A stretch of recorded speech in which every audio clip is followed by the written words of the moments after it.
changed things a little bit. Pascal Siakam, a first-time All-Star, averaging nearly 23 points per game.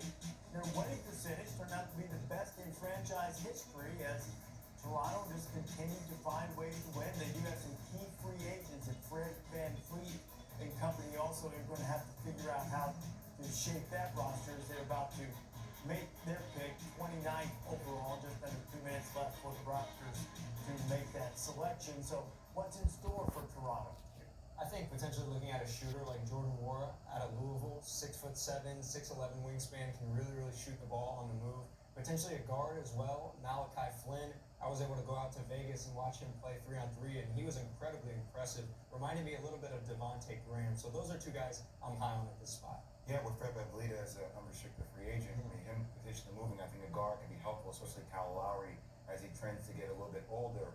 Depending upon what happens with Ibaka, Gasol, you might also be looking for some depth from the big position as well.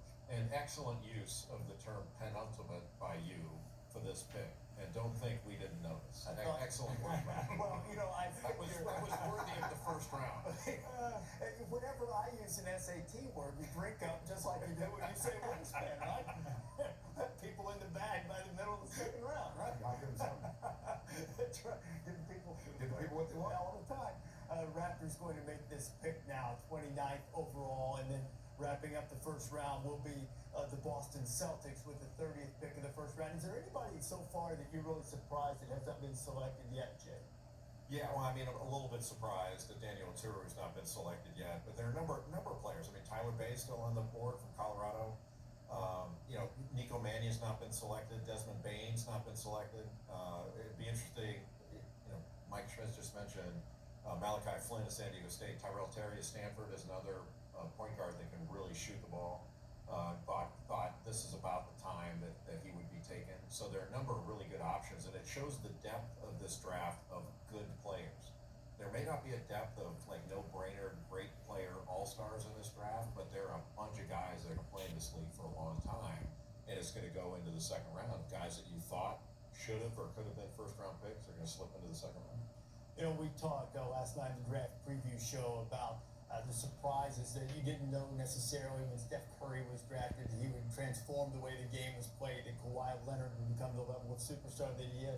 Would put you on the spot. If you had to pick one guy, if we're saying that the rule is, and we don't expect necessarily franchise cornerstones, all-time greats, if someone's going to become a superstar out of the group that you've seen drafted so far tonight, who would it be? Superstar. Hey, look, There's only like there's not that many superstars now. But what I'm saying is that you had guys like Steph and Kawhi that you didn't necessarily know that on draft night when we covered their drafts, Superstar. You can say none. I don't know if I see. If we thought that now, they'd be at the top of the draft. Superstar for me is like being top 6, top 7 in the league. Like I don't think there's too many. I think there's a lot of stars. I don't think there's a lot of superstars. So it's hard for me to put any of these guys right now in that superstar category. That's kind of the definition of surprise. I mean, like. But the definition of your job is to forecast and tell me what I'm going to see. Right? Dear job. It's an analyst, not a magician. It's duck and weave behind Toronto with the 29th pick. And also it's the first round. With the 29th pick in the 2020 NBA Draft, the Toronto Raptors select Malachi Flynn from San Diego State University. Malachi Flynn, point guard. There you go. Well, that's not a good sign then.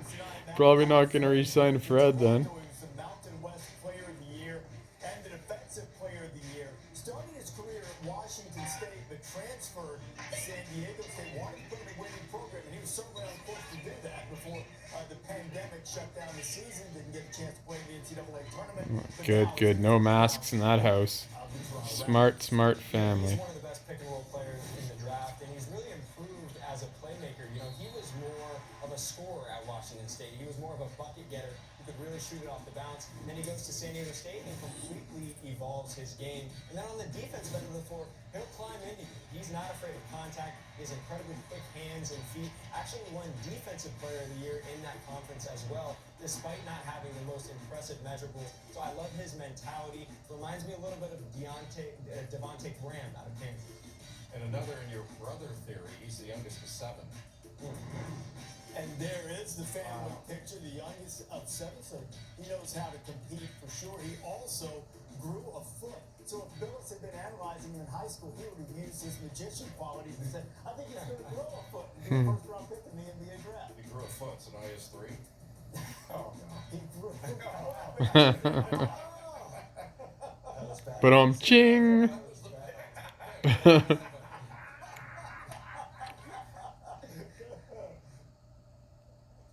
Okay.